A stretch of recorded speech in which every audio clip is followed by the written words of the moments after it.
Dobro večer i dobrodošli na dvoboj dualista.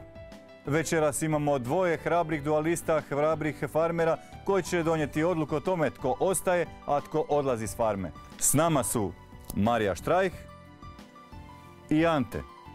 Gospodo, molim vas, zauzmite pozicije.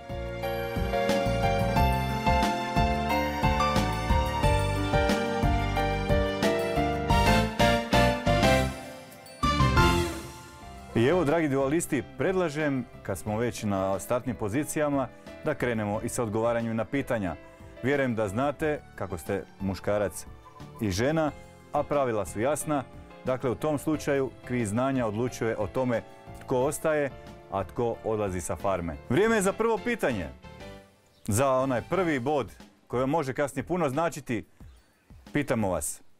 Koja rijeka prolazi ispod Savskog mosta? Ja znam! Točan odgovor. Jedan bod za Mariju.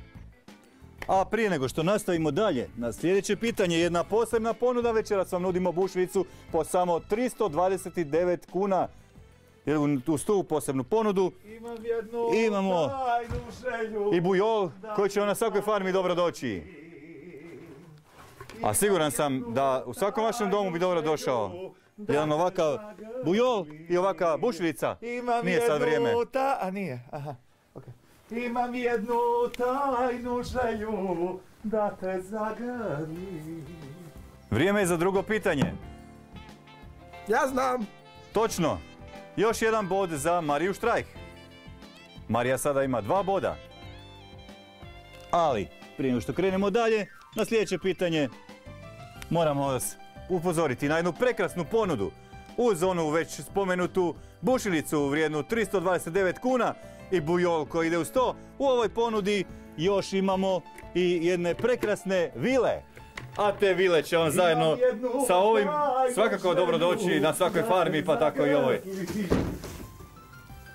Evo, završio je i ovaj dvoboj dualista, poznat je i pobjednik, odnosno pobjednica, to je Marija. Imam jednu tajnu želju da te zagrlim. Imam jednu tajnu...